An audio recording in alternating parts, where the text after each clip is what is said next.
வணக்கம் நண்பர்களே, நான் உங்கள் நாதன். இன்றைக்கி நம்ம இந்த மழை காலங்கள் அந்த போர்வெல்லில் எப்படி தண்ணீர் சேருது, அது சேருவதற்கு எத்தனை நாள் ஆகும் அப்படிங்கிற ஒரு இதை பார்த்துருவோம். அதே மாதிரி இப்போ இந்த கோடை நேரத்தில் இந்த 5வது மாதத்தில் நமக்கு ஒரு நல்ல கோடை மழை பெஞ்சிருக்கு. நிறைய இடங்களில் தண்ணீர் பெருகிறதுக்கான வாய்ப்புகள் இருக்குது.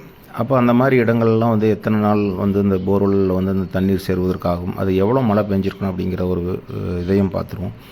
இரண்டாவது இப்போ நம்ம நிறையா போர்வெல் அமைச்சிருக்கோம். இப்போ நிறையா போர்வெல்லில் தண்ணீர் இந்த நேரங்களில் கொஞ்சம் பெருகிறதுக்கான வாய்ப்புகள் இருக்கா அப்படின்னு சொல்லி நிறைய பேருக்கு சந்தேகம் இருக்கும். கண்டிப்பாக அதுக்கான ஒரு பதிலையும் நான் கொடுத்துட்றேன். ஏன்னா முதல்ல நமக்கு இந்த மழை அப்படிங்கிறது நமக்கு மூல ஆதாரமே நிலத்தடி நீருக்கு மழை தான். வேறு எந்த வகையிலையும் நமக்கு தண்ணீர் சேர போகிறது கிடையாது. நமக்கு அந்த மழை பொழிவை வச்சு தான் நமக்கு அந்த இடத்துல இருக்கக்கூடிய வறட்சியும் அதாவது பசுமையும் அதை மழைநீரை வச்சு தான் நமக்கு ஏற்படுது. இப்போ ஒரு உதாரணத்திற்கு இப்போ இந்த கோடை காலம் மிக வறண்ட ஒரு வானிலை நம்ம பார்த்துருக்கோம்.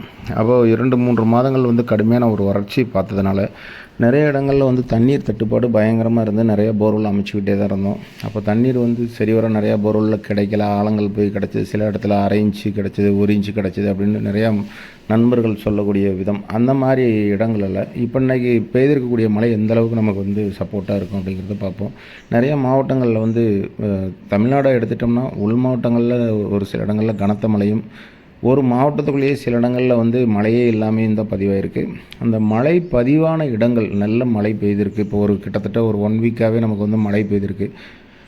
அப்போ அந்த மழை நீர் நமக்கு இந்த போர்வெல்லில் தண்ணீர் பெருகுவதற்கு சப்போர்ட் ஆகுமா அப்படின்னால் கண்டிப்பாக ஆகும். எப்படின்னு கேட்டிங்கன்னா, ஒரு மழை குறைஞ்சபட்சம் 1 நாள் 2 நாள் பெய்யக்கூடிய மழைக்கு பெரிய அளவுலலாம் பிரயோஜனம் கிடைக்காது. அதுவே நம்ம மழைநீர் சேகரிப்பு ஒரு போர்வெல் அமைச்சிருக்கோம், ஒரு தோட்டத்தில் கொஞ்சம் நமக்கு அதுக்கான ப்ரொவிஷன்லாம் ரெடி பண்ணி வச்சுருக்கோம் அப்படின்னால் கண்டிப்பாக இன்ஸ்டன்ட் ஃபுட் மாதிரி தான். அது உடனடியாக நமக்கு அது கண்டிப்பாக சப்ளை கிடைக்கிறதுக்கான வாய்ப்புகள் உண்டு. மற்றபடி இந்த மழையுடைய தண்ணீர் பூமியில் சேர்றதுக்கு குறைஞ்சபட்சம் ஒரு 15-20 நாட்கள் எடுக்கும். அதனால் நம்ம இந்த மழைக்காலங்களில் அதிகம் போர்வெல் மோட்டர்லாம் இயக்கிறது கிடையாது. ஏன்னா மழைநீர் ஓரளவுக்கு நமக்கு விவசாய பணிக்கோ இல்லை மற்ற தேவைக்கோ கொஞ்சம் ஓரளவுக்கு சப்போர்ட் பண்ணிடுது. அப்படிங்கும்போது இந்த 10-15 நாட்கள் நம்ம மோட்டர்கள் இயக்காதனால அந்த நீர்மட்டங்கள் வெகுவாக குறையிறது கிடையாது. அப்போ இந்த மேலேருந்து கிடைக்கக்கூடிய தண்ணீரும் சேரும்போது நமக்கு இந்த போர்வெல்லில் கொஞ்சம் தண்ணீர் பெருக்கும் அதிகம் கிடைக்கிறதுக்கான வாய்ப்புகள் உண்டு.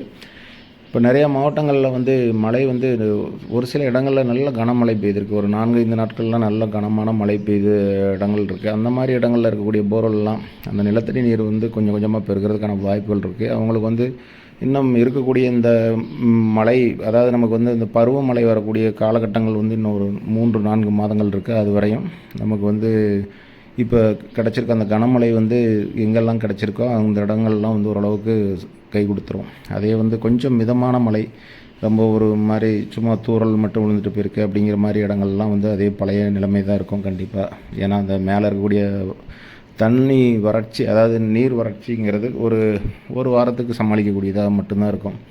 இப்போ பொதுவாக ஒரு போர்வெல் நீர்ப்பெருக்கம் உடனடியாக ஏற்படணும் அப்படின்னா நம்ம நிறையா வீடியோக்களில் சொன்ன மாதிரி இந்த மழைநீர் சேகரிப்பு எந்தெந்த இடங்களில் அமைச்சிருக்காங்களோ அந்த இடங்கள்லாம் கண்டிப்பாக உடனடியாக சேர்கிறதுக்கான வாய்ப்புகள் உண்டு.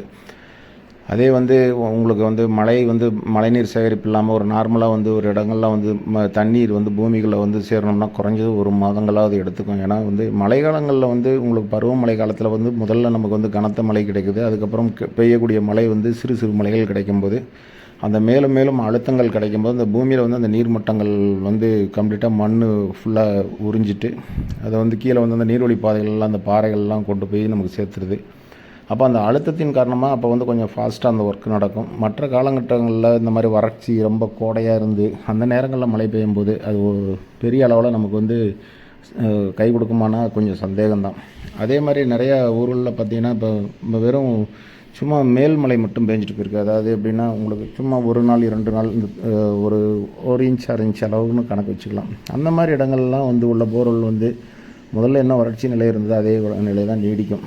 அதை நம்ம பூமியில் நீர் மேலாண்மையை நம்ம சரிவர பயன்படுத்தணும் அப்படின்னா கண்டிப்பாக இன்றைக்கி கிடைக்கக்கூடிய கொஞ்சம் கொஞ்சம் மழையுமே நமக்கு பயன்படுத்த முடியும். நிறைய வறட்சியான நாடுகள்லாம் இருக்குது, அங்கெல்லாம் விவசாயங்கள் செய்கிறாங்க. இப்போ அரபு நாடுகள்லாம் விவசாய பணிகள்லாம் செய்கிறதா சொல்லி நிறைய வீடியோக்கள் இருக்குது. அவங்களாம் என்னென்னா ஒரு நவீன நுட்பத்தை பயன்படுத்துகிறாங்க. நம்ம அந்த மாதிரி இன்னும் ஓரளவுக்கு அப்டேட் ஆகலை. கூடிய விரைவில் நம்மளும் அப்டேட் ஆனோம்னா கண்டிப்பாக நமக்கான பிரச்சனைகள் வந்து நிறையா பிரச்சனைகள் கண்டிப்பாக தீர்வு கிடைக்கும். அதே மாதிரி தான் மழை காலங்கள் வந்து வரும்போது உங்களுக்கு வந்து எந்த போர்வெலுமே வந்து தண்ணீர் வந்து கொஞ்சம் பெருகிரும். அதே வந்து போக போக அந்த இடைப்பட்ட காலங்களில் மழை இல்லாத நேரங்களில் அந்த நம்ம பூமியில் சேர்த்து வச்ச தண்ணீர் வந்து கம்ப்ளீட்டாக நம்ம வந்து பயன்படுத்தும் போது அந்த நீர்மட்டங்கள் குறைய நம்ம ஆழப்படுத்திகிட்டே போகிறோம். அதுதான் நடந்துகிட்ருக்கு. அதனால் வந்து முடிந்த அளவுக்கு நண்பர்கள் நம்ம வந்து நிறைய வீடியோக்களில் வந்து நம்ம ஒரு பதிவை வந்து என்ன முன்வைக்கிறோம்னா, நம்ம வந்து மழைநீர் சேகரிப்பு அதுக்காக நம்ம வந்து பெரிய அளவிலலாம் செலவு செய்ய வேண்டாம். அது ஒரு சிம்பிளான எதையுமே வந்து ஒரு சிம்பிள் டெக்னிக்கை தான் நம்ம பயன்படுத்தணும். ஏன்னா ரொம்ப நிறைய பொருளாதார செலவெல்லாம் செஞ்சு நம்ம ஒரு இதில் வந்து சக்ஸஸ் ஆகலை அப்படின்னால் கண்டிப்பாக அது ஒரு பெரிய மனச்சுமையும் பொருளாதார சுமையும் ஏற்படுத்திடும். அதனால் கிடைக்கக்கூடிய வாய்ப்புகள் இப்போ இன்றைக்கி உதாரணத்திற்கு ஒரு போர்வெல் அமைச்சிருக்கோம். ஒரு தோட்டத்தில் நான் முதல்ல சொன்ன மாதிரி ஒரு 2-3 போர்வெல் அமைச்சிருக்கோம். அதில் ஒரு போர்வெல் மட்டும் கொஞ்சம் தண்ணீர் இருக்குது, மற்ற போர்வெலில் தண்ணீர் குறைவாக இருக்குன்னா அதில் ஒரு 2 போர்வெல் வந்து நம்ம வந்து மழைநீர் சேகரிப்பாக மாற்றிக்கிறதுல எந்த தப்புமே கிடையாது. அப்படி செய்யும்போது நம்ம வந்து ஒரு மழைப்பொழிவு குறைவான காலகட்டங்களாக இருந்தால் கூட அந்த முதல் மழையில் நமக்கு கிடைக்கக்கூடிய தண்ணீரை வச்சு நம்ம வந்து அந்த வருடங்களை வந்து சமாளிச்சிடலாம். இப்போ நிறையா தோட்டங்கள்லாம் பார்த்திங்கன்னா குறைஞ்சபட்சம் ஒவ்வொரு சில மாவட்டங்கள்லாம் 1000 அடி 1200 அடி வரையுமே போயிட்டாங்க. ஏன்னா தண்ணீருடைய அளவுகள் அந்தளவுக்கு பூமியில் வந்து வறட்சி ஏற்படுத்தியிருக்கு. அந்தளவுக்கு வறண்டு விட்டது. அந்தளவுக்கு மட்டங்கள் வந்து திரும்ப சேர்றதுக்கு அந்த மாதிரி இடங்கள்லாம் இதுன்னு பார்த்திங்கன்னா கொஞ்சம் மேடான பகுதி, மலைப்பாங்கான பகுதி, நீர் சேரக்கூடிய வாய்ப்புகளே இல்லாமல் குளங்குட்டைகள் அதிகம் இல்லாத இடமாக தான் இருக்கும். ஏன்னா அந்த மலை இதெல்லாம் வந்து பெரிய மலங்காடு இந்த மாதிரிலாம் இருந்து அப்படின்னா உங்களுக்கு அதில் நிறைய நீர்வழி ஓடைகள்லாம் இருக்கும். இப்போ அந்த மாதிரி ஏரியாக்களெல்லாம் கொஞ்சம் இதாக இருக்கும். அதே கொஞ்சம் மேட்டு பகுதியிலலாம் வந்து உங்களுக்கு கண்டிப்பாக தண்ணீர் இருக்கிறதுக்கான வாய்ப்புகள் வந்து குறைவு. ஏன்னா அங்கெல்லாம் வந்து நீர் சேமிக்கிறதுக்கான ஒரு ப்ரொவிஷனே இருக்காது. கண்டிப்பாக வந்து மழை பெய்யும் போது அந்த தண்ணீர் வந்து வடிந்து ஆறுகளையும் குளத்துலையும் போய் சேர்ந்துடும். அந்த மாதிரி இடங்கள்லாம் கொஞ்சம் போர்வெல் வந்து என்றைக்குமே வறண்ட பூமியாக தான் இருக்கும். அந்த மாதிரி இடங்களில் தான் நிறையா ஆழங்கள் அதிகமாக கொண்டுட்டு போகிறாங்க. ஏன்னா விவசாய பணிக்கு இன்றைக்கி நிறையா தண்ணீர் தேவை இருக்குது. மற்ற பணிகளுக்கும் நமக்கு வந்து தண்ணீர் வந்து ரொம்ப அத்தியாவசியமான ஒரு விஷயமாயிடுச்சு. அதனால் வந்து நிறையா போர்வெல் அமைச்சிட்ருக்கோம். அதனால் வந்து இந்த மழை காலங்கள் வரும்போது நம்ம முறையாக பயன்படுத்தினா கண்டிப்பாக நமக்கான தேவையை வந்து நம்ம பூர்த்தி செஞ்சுக்க முடியும். அதே மாதிரி ஒரு மழைநீர் சேகரிப்பு அமைக்கிறது அப்படின்னா குறைஞ்சபட்சம் நமக்கு வந்து ஒரு 20-30,000 ரூபாய் செலவு கண்டிப்பாக இருக்கும். ஏன்னா ஒரு போர்வெல் புதுசாக அமைச்சு நம்ம வந்து செஞ்சோம் அப்படின்னா அது ஏகப்பட்ட தொகையை எடுத்துடும். கண்டிப்பாக பழைய ஒரு போர்வெல்லில் வந்து நம்ம அந்த மாதிரி ஒரு மழைநீர் சேகரிப்பு இது பண்ணும்போது அது வந்து ரொம்பலாம் செலவு பிடிக்காது. நம்ம தோட்டத்தில் அதில் ஒரு வருடத்திற்கு முன்னே நான் வந்து பதிவிட்ட ஒரு வீடியோவில் வந்து சொல்லியிருந்தேன். நம்ம தோட்டங்களில் கிடைக்கக்கூடிய கல், மண் இந்த மாதிரி விஷயங்களை பயன்படுத்தி நம்ம வந்து மழைநீர் சேகரிப்பை வந்து உருவாக்கிக்கலாம் அப்படின்னு சொல்லிட்டு அதை வந்து அந்த வீடியோ வந்து ஒன்றும் பெருசாக ரீச் ஆகலை. காரணம் வந்து எல்லாருக்கும் இருக்கக்கூடிய வேலைப்பளு தான்.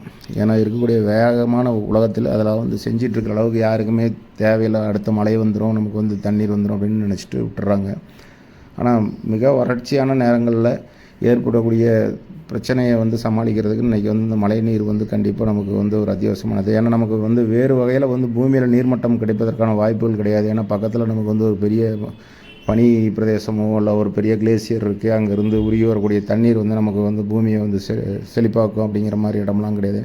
நம்ம வந்து முழுமையாக இருக்கக்கூடிய இடங்கள் எல்லாமே வந்து பெரிய அளவில் தண்ணீர் கிடைக்கக்கூடிய இடங்கள் அல்ல. அதனால் வந்து நமக்கு மழைநீர் மட்டும்தான் அந்த இதில் வந்து சோர்ஸு.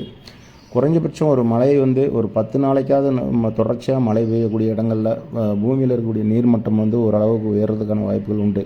ஏன்னா அந்த 10 நாள் நம்ம வந்து மோட்டரை யூஸ் பண்ணுறது கிடையாது.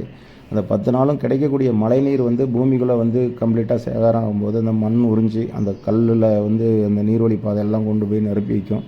அதை வந்து நம்ம பயன்படுத்துகிறோம். அது மாதிரி ஒரே மழை வந்து ஒரு 2 நாள் மட்டும் இருக்குது அப்படின்னா அந்த தண்ணியோடைய அளவு வந்து கண்டிப்பாக அந்த மட்டத்திற்கு வந்து போய் சேர்றதுக்கான வாய்ப்புகள் குறைவு. அது இல்லாமல் ஒவ்வொரு இடத்துலையும் இருக்கக்கூடிய பூமியோடைய தன்மையை பொறுத்து இருக்குது. சில இடங்களில் வந்து மணல் பாங்கான இடங்களாக இருந்ததுன்னா தண்ணீரை வந்து அதிக அளவில் உறிஞ்சி வைக்கக்கூடிய இது இருக்கும். அதே வந்து ஒரு களிமண் பூமியோ அல்லது வந்து ஒரு நொரம்பு பாறை இருக்கக்கூடிய, அதாவது மண்கண்டமே இல்லாமல் ஒரு 2-3 அடிக்கு கீழே வந்து எல்லாமே வந்து பாறைகளாக இருக்கக்கூடிய இடங்களில் தண்ணீர் சேருவதற்கான வாய்ப்புகள் வந்து ரொம்ப கம்மியாக தான் இருக்கும். இது மாதிரி தொடர்ந்து பல பயனுள்ள வீடியோக்களை வந்து நம்ம பதிவிட்டுட்டு வரோம். தொடர்ந்து பாருங்கள். உங்களுக்கான சந்தேகங்கள் இருந்தால் கண்டிப்பாக உங்களுடைய கமெண்ட் பாக்ஸில் பதிவிடுங்க. நன்றி.